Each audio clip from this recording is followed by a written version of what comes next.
Je vais bien sûr parler d'AlphaFold et de son impact jusqu'à présent, mais je vais également aborder le travail crucial que nous avons effectué avant son développement, et où je pense que l'avenir de l'IA pour la science se dirige plus largement.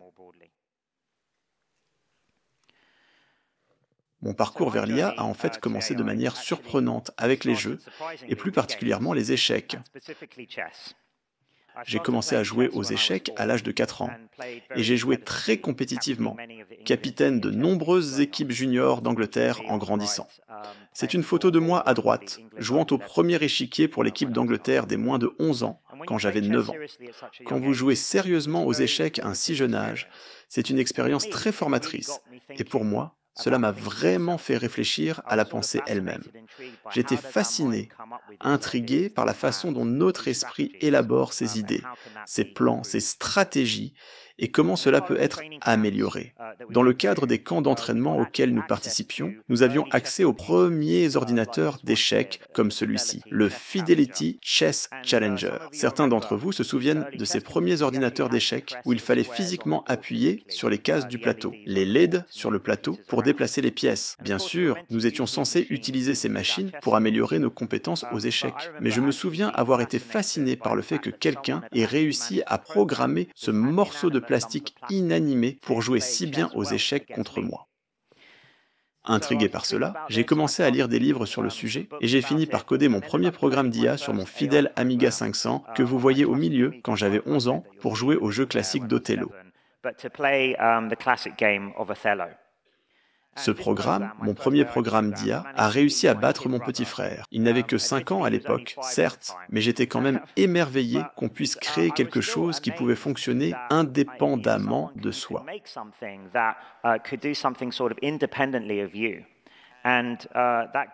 Cela m'a accroché aux ordinateurs et à l'intelligence artificielle pour le reste de ma vie. En avançant rapidement de plus de 20 ans, les jeux sont toujours au cœur de mon approche de l'IA et en fait au cœur de notre travail initial chez DeepMind.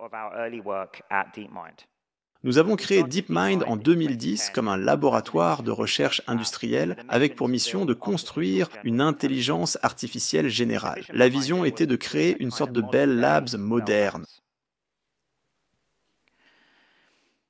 Au début, nous utilisions les jeux comme terrain d'essai parfait pour l'IA, car il est très facile de générer beaucoup de données sur vos ordinateurs, et vous pouvez faire jouer les systèmes contre eux-mêmes. C'est facile de spécifier un objectif clair ou une métrique claire à améliorer. Dans la plupart des jeux, vous pouvez spécifier de maximiser le score ou simplement de gagner la partie. Il est donc très clair si vous faites des progrès avec vos idées algorithmiques. Maintenant, bien sûr, le summum pour l'IA des jeux, qui a une longue histoire depuis le début de l'IA.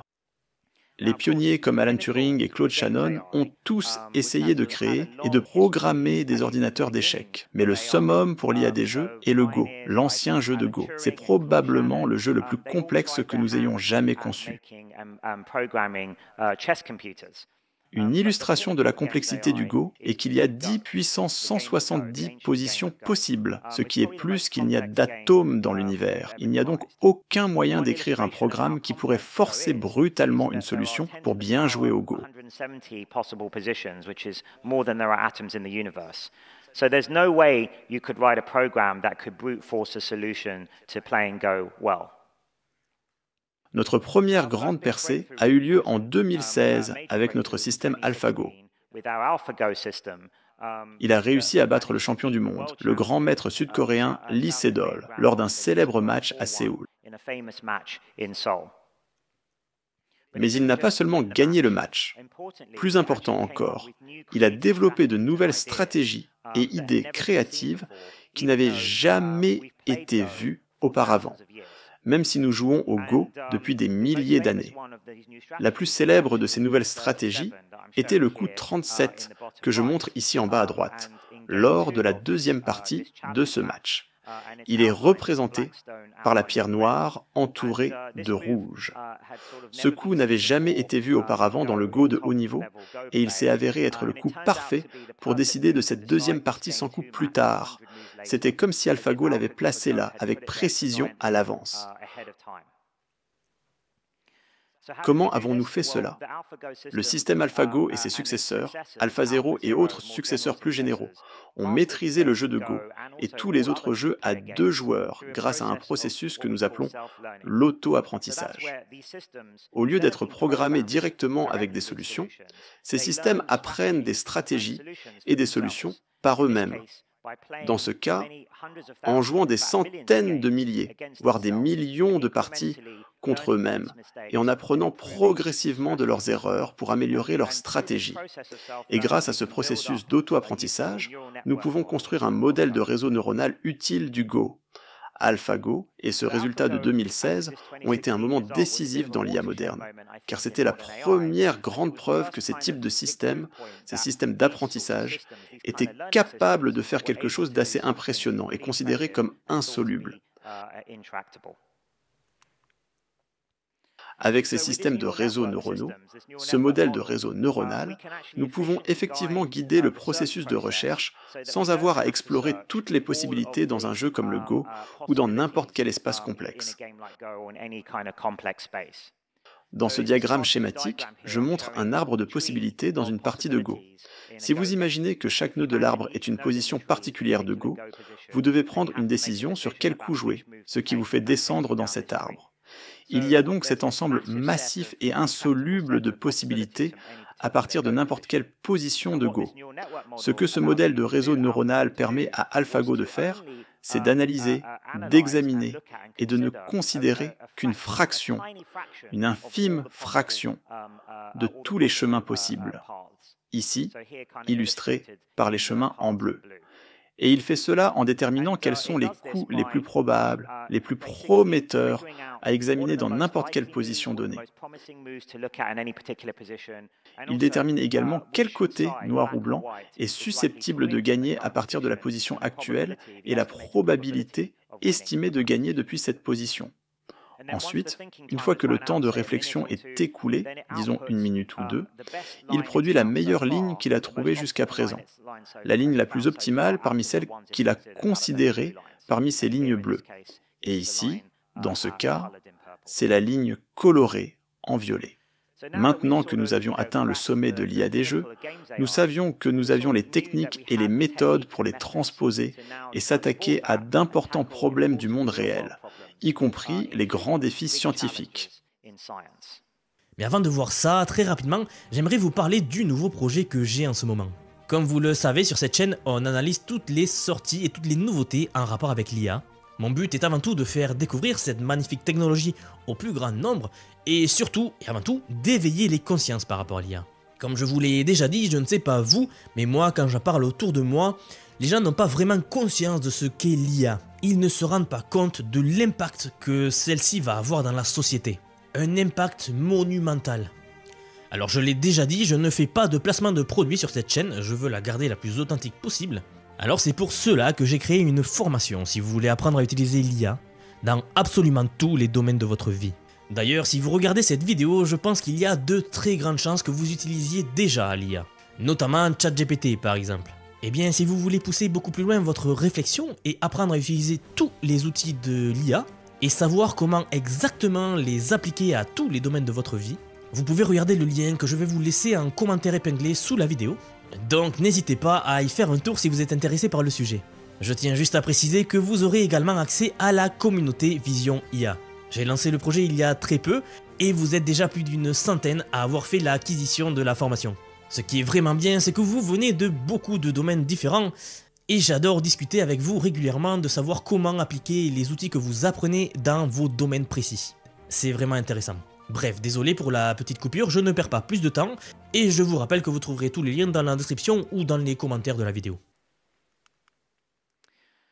Qu'est-ce qui fait donc qu'un problème se prête bien à ces méthodes d'intelligence artificielle? Nous recherchons 3 critères qui rendent un problème approprié. Premièrement, trouver un chemin à travers un espace de recherche massivement combinatoire. Le problème peut-il être formulé dans ces termes? Deuxièmement, pouvons-nous spécifier une fonction objective claire ou une métrique à optimiser? Dans les jeux, c'est assez facile. Il s'agit de gagner la partie ou de maximiser le score. Et troisièmement, y a-t-il beaucoup de données disponibles pour entraîner le modèle de réseau neuronal? Et idéalement, Y a-t-il un simulateur précis et efficace pour générer plus de données synthétiques en distribution? Il s'avère en fait que lorsque vous examinez les problèmes sous cet angle, il y a beaucoup de problèmes du monde réel qui correspondent à ce profil ou peuvent être adaptés pour y correspondre, y compris de nombreux problèmes scientifiques. Et pour moi, la première chose que j'ai toujours voulu faire avec ces types de systèmes était le repliement des protéines. C'était toujours en tête de ma liste depuis que j'ai découvert ce fascinant problème en tant qu'étudiant à Cambridge. Comme vous l'avez entendu plus tôt, les protéines sont les éléments constitutifs de la vie. Presque tous les processus biologiques dans chaque être vivant dépendent des protéines pour leur fonctionnement. En essence, vous pouvez considérer les protéines comme des nanomachines biologiques exquises, et elles sont bien sûr extraordinairement belles aussi. Comme nous l'avons entendu plus tôt, les protéines sont spécifiées par leur séquence d'acides aminés, dont vous pouvez voir un exemple ici à gauche. Ces séquences se replient en structures 3D complexes. Par exemple, celle-ci se replie en cette belle structure sur la droite. Vous pouvez l'imaginer comme un collier de perles qui se recroqueville en boule. Connaître la structure 3D d'une protéine nous en dit beaucoup sur sa fonction et est bien sûr crucial pour comprendre les maladies et accélérer la découverte de médicaments. La question est donc, la structure 3D d'une protéine peut-elle être prédite directement à partir de sa séquence d'acides aminés unidimensionnels? Dans sa conférence Nobel en 1972, Christian Anfinsen a émis la célèbre conjecture que cela devrait être théoriquement possible. Il a avancé son hypothèse thermodynamique, l'idée qu'une protéine prendrait uniquement la forme qui minimise l'énergie libre dans le système. Cela est devenu connu sous le nom de problème du repliement des protéines et a lancé une quête de 50 ans pour trouver une solution informatique à ce grand défi. Pourquoi ce problème est-il si difficile? Eh bien, la façon normale de trouver la structure d'une protéine est de le faire expérimentalement. C'est un travail très minutieux et difficile, et il peut souvent prendre des mois, voire des années, pour déterminer la structure d'une seule protéine. Levinthal a très bien résumé cette difficulté dans ce qui est devenu connu sous le nom de paradoxe de Levinthal. Il a estimé que pour une protéine de taille typique, il peut y avoir jusqu'à 10 puissance 300 configurations possibles que cette protéine peut prendre, un nombre vraiment astronomique. Énumérer toutes ces possibilités prendrait évidemment plus longtemps que l'âge de l'univers. Et pourtant, d'une manière ou d'une autre dans la nature, ces protéines se replient spontanément, parfois en quelques millisecondes. Cela nous donne espoir qu'il doit y avoir une solution à cela, car cela doit signifier qu'il y a une certaine topologie dans le paysage énergétique qui guide le processus de repliement très efficacement dans la nature, et peut-être pouvons-nous retrouver ce processus. Un autre aspect clé de notre décision de relever ce défi était qu'il y avait des données facilement disponibles pour apprendre et aussi, très important pour le développement de l'IA, des références très claires et excellentes pour mesurer nos progrès. Après des décennies de travail expérimental, environ 170 000 structures avaient été déterminées expérimentalement grâce au travail minutieux de dizaines de milliers d'expérimentateurs et rassemblées dans la Protein Data Bank, la PDB, qui est une ressource incroyable et précieuse que nous avons utilisée comme point de départ pour entraîner AlphaFold. Deuxièmement, il y avait la compétition CASP, qui était considérée comme la référence par excellence pour la prédiction de structures et était organisée tous les 2 ans, depuis 1994, par le professeur John Moult et ses collègues pour tester les meilleurs systèmes informatiques. La beauté de cette compétition était que c'est une évaluation à l'aveugle. Les protéines dont vous essayez de prédire la structure viennent d'être découvertes expérimentalement, mais n'ont pas encore été publiées, donc personne en dehors de ces groupes ne connaît ces structures. C'est donc un véritable test de la capacité de ces systèmes informatiques.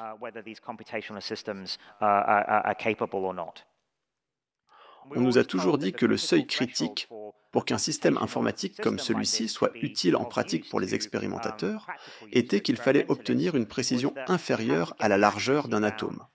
Donc en moyenne, moins d'un ångström d'erreur, ce qui est un degré de précision incroyablement élevé.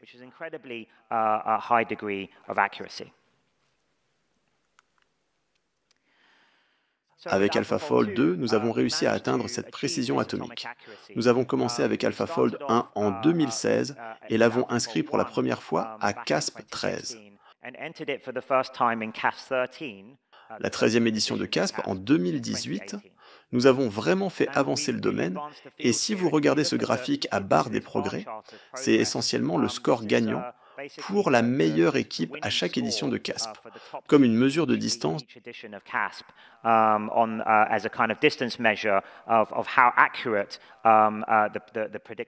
Et vous pouvez voir que pendant environ une décennie auparavant, il n'y avait pas eu beaucoup de progrès dans l'amélioration de la précision de ces prédictions. Avec AlphaFold 1, il a dominé le classement de la compétition CASP 13 et a considérablement amélioré les prédictions. C'était vraiment la première fois qu'un système d'apprentissage automatique était introduit, avec l'apprentissage automatique comme composant central du système. Mais nous n'avions toujours pas atteint la précision atomique, qui est représentée par la ligne de score GDT 90 ici sur le graphique. Nous avons pu y parvenir en prenant les enseignements d'AlphaFold 1, puis en restructurant un tout nouveau système avec AlphaFold 2 et en le soumettant à CASP 14. Il a atteint la précision atomique nécessaire, ce qui a conduit les organisateurs de la compétition à déclarer le problème essentiellement résolu. Voici le diagramme de l'architecture innovante d'AlphaFold 2. Je vais laisser John couvrir certains des détails techniques dans son exposé. Mais ce qu'il faut retenir à haut niveau, c'est qu'en fait, il n'y avait pas de solution miracle pour résoudre ce problème. AlphaFold 2 a dû incorporer plus d'une douzaine d'innovations différentes dans un système hybride assez complexe. L'un des éléments clés était d'intégrer des contraintes évolutives et physiques dans l'architecture avec les composants d'apprentissage du système et de combiner ces deux éléments. C'était essentiel pour que cela fonctionne. L'équipe AlphaFold était une équipe multidisciplinaire composée de biologistes et de chimistes experts, ainsi que de spécialistes en apprentissage automatique et en ingénierie. C'était un système complet de bout en bout qui commençait avec la séquence d'acides aminés et produisait directement la prédiction de structures 3D. Il utilisait une étape de recyclage qui lui permettait d'affiner itérativement la prédiction sur de nombreuses étapes successives. Vous pouvez voir cela ici, avec cette protéine complexe qui était dans la compétition KSP14. Vous voyez à gauche la vérité terrain en vert et la prédiction en bleu qui se chevauchent beaucoup. Et puis à droite, vous pouvez voir comment AlphaFold 2 itère sur 192 étapes dans ce cas pour arriver à la structure finale prédite, améliorant sa précision à chaque fois.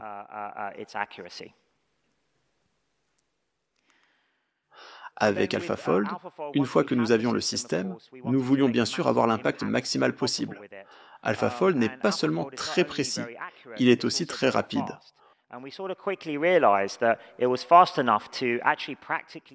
Nous avons rapidement réalisé qu'il était assez rapide pour pouvoir pratiquement replier toutes les protéines connues de la science. Donc, environ plus de 200 millions de protéines dont nous connaissons les séquences et dont nous aimerions connaître les structures. Au cours de l'année suivante, sur nos ordinateurs, nous avons essentiellement replié les 200 millions de protéines. Nous avons rendu AlphaFold open source et nous avons construit la base de données AlphaFold avec nos fantastiques collègues de l'EMBL-EBI, l'Institut européen de bioinformatique, et nous avons fourni un accès gratuit et sans restriction pour que tout le monde puisse utiliser toutes ces structures prédites. Bien sûr, nous étions conscients de la sécurité et de l'éthique. Nous avons donc consulté plus de 30 experts en biosécurité et bioéthique avant de publier la base de données pour nous assurer que les avantages l'emportaient largement sur les risques. L'impact jusqu'à présent a dépassé ce que nous aurions pu imaginer, avec plus de 2 millions de chercheurs du monde entier qui ont utilisé AlphaFold et ses prédictions.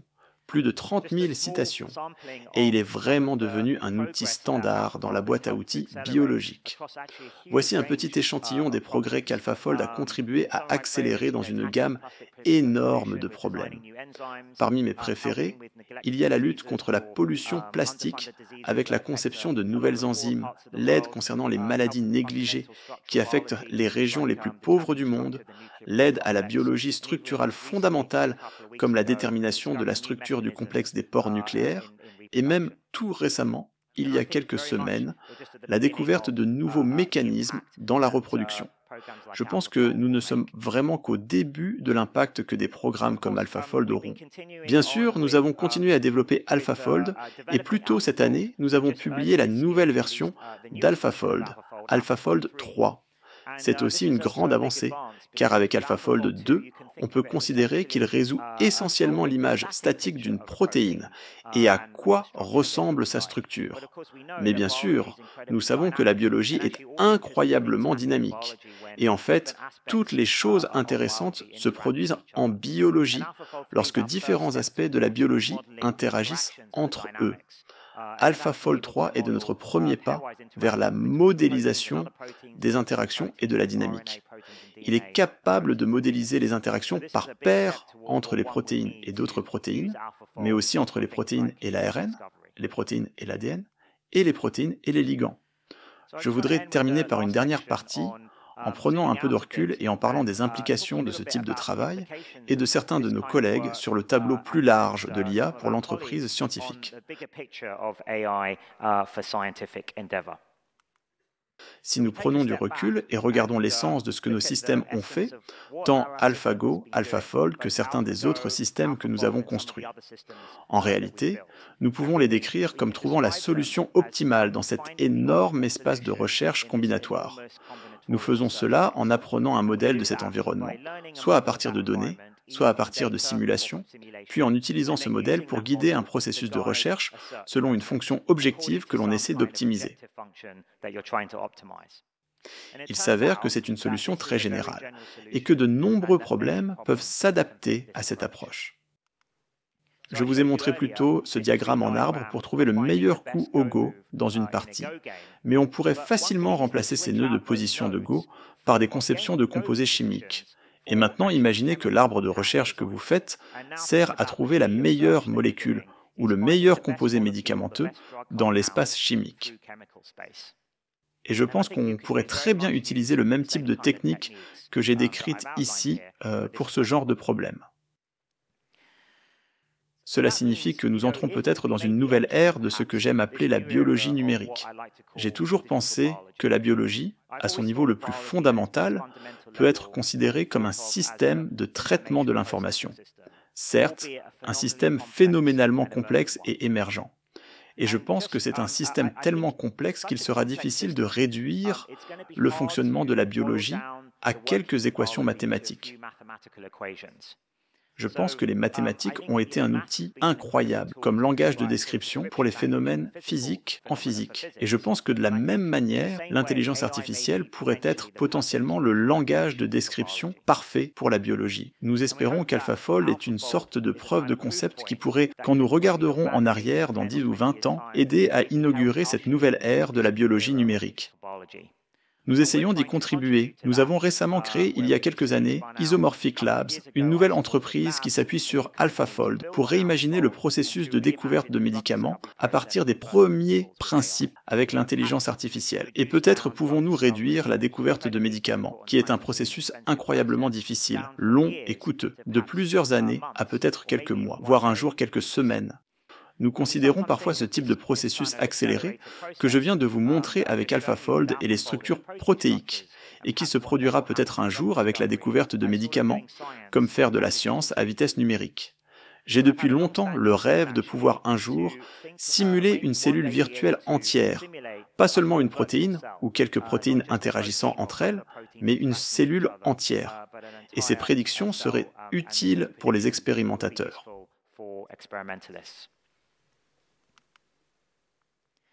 Alors peut-être vais-je terminer, puisqu'il s'agit d'une conférence Nobel, par quelques idées nouvelles, peut-être légèrement provocantes, dans l'esprit de Christian Anfinsen et de sa conférence de 1972. Depuis AlphaGo, je réfléchis beaucoup aux limites des systèmes classiques, des systèmes informatiques classiques, Vous savez, il y a un grand débat en ce moment dans les cercles informatiques sur les ordinateurs quantiques par rapport au système classique. Et je pense que les machines de Turing classiques, qui sont fondamentalement à la base des ordinateurs modernes aujourd'hui, peuvent faire beaucoup plus que ce que nous pensions probablement auparavant. Et comment peuvent-elles faire cela? Eh bien, elles le font peut-être en effectuant cette énorme quantité de précalculs à l'avance, et utilisent cela pour développer un bon modèle de l'environnement, un bon modèle du problème que vous essayez de résoudre. Ensuite, vous pouvez utiliser ce modèle pour explorer efficacement l'espace des solutions en temps polynomial, ce qu'on appelle le temps polynomial en théorie de la complexité. Donc, une conjecture que je propose vaguement est que peut-être tout motif ou structure qui peut être généré ou trouvé dans la nature peut être efficacement découvert et modélisé par un algorithme d'apprentissage classique. Cela ne veut pas dire tous les systèmes quantiques, car il y aura beaucoup de choses qui ne se produisent pas dans la nature et qui n'ont aucun motif ou structure sous-jacente à apprendre. Par exemple, la factorisation de grands nombres ou des problèmes abstraits de ce type. Mais je pense que les systèmes naturels comme les protéines et peut-être les matériaux auront potentiellement une structure qui peut être apprise par ces types de processus que j'ai décrits aujourd'hui. Et s'il s'avère que les systèmes classiques peuvent donc modéliser certains types de systèmes quantiques, je pense que cela pourrait avoir des implications importantes pour des domaines comme la théorie de la complexité, y compris P égale NP, et peut-être même certains aspects de la physique fondamentale, comme la théorie de l'information. Je voulais terminer par le dernier point, qui est que j'ai beaucoup parlé d'IA pour la biologie et les sciences de la vie, mais en réalité, nous faisons beaucoup de travail chez DeepMind à travers les sciences, la médecine, le climat, les mathématiques. Voici juste une petite sélection de certains travaux que nous avons réalisés ces dernières années, appliquant les techniques d'IA dont j'ai parlé aujourd'hui aux domaines médicaux, comme l'analyse d'images et le diagnostic d'images médicales, les séquences et la détection des variations faux sens, qu'elles soient bénignes ou pathogènes. Nous travaillons aussi sur le contrôle du plasma dans un réacteur à fusion, la création d'algorithmes plus rapides comme la multiplication matricielle, des systèmes de prévision météorologique à la pointe de la technologie et la découverte de milliers de nouveaux matériaux que nous n'avions jamais vus auparavant. Tout cela en utilisant l'IA comme outil fondamental sous-jacent aux sciences. All using AI as a fundamental tool underlying the sciences. Avec tout cela, nous entrons peut-être dans une nouvelle ère dorée de découverte, aidée par ces nouveaux types d'outils d'IA puissants. J'ai travaillé toute ma vie sur l'intelligence artificielle parce que je pense qu'elle a un potentiel incroyable pour aider à relever les plus grands défis de l'humanité. Mais l'intelligence artificielle est aussi une technologie à double usage et elle doit être construite de manière responsable et sûre et être utilisée au bénéfice de tous. Pour ce faire, je pense qu'il est crucial que les scientifiques et les technologues à la tête de ce domaine s'engagent avec un large éventail de parties prenantes, du gouvernement au monde universitaire en passant par la société civile, pour intégrer tous les points de vue sur la façon dont ces systèmes devraient être déployés et utilisés au mieux. Et je pense qu'une technologie aussi transformatrice que l'intelligence artificielle générale sera comparable à quelque chose comme l'invention du feu ou de l'électricité, ce qui nécessite un soin et une prévoyance exceptionnels pour nous guider à travers les prochaines étapes du développement de cette technologie incroyablement puissante. Mais si nous parvenons à gérer cette technologie en toute sécurité, alors je pense que l'IA générale pourrait finir par être l'outil polyvalent ultime pour nous aider à comprendre l'univers qui nous entoure et notre place en son sein. Je voudrais terminer, bien sûr, en remerciant l'incroyable équipe d'AlphaFold, presque tous présents aujourd'hui, les équipes d'AlphaGo et d'AlphaZero, nos collègues plus larges chez DeepMind et Google, pour tout leur soutien incroyable et l'infrastructure qui soutient tout ce travail que vous avez vu aujourd'hui. Nos merveilleux collaborateurs à l'EMBL EBI, la communauté CASP, la PDB et la communauté de biologie expérimentale. Et bien sûr, enfin et surtout, je veux remercier ma merveilleuse famille, mes amis proches et collègues, tous présents aujourd'hui pour leur amour, leur soutien et leur encouragement sans lesquels rien de tout cela n'aurait été possible. Merci.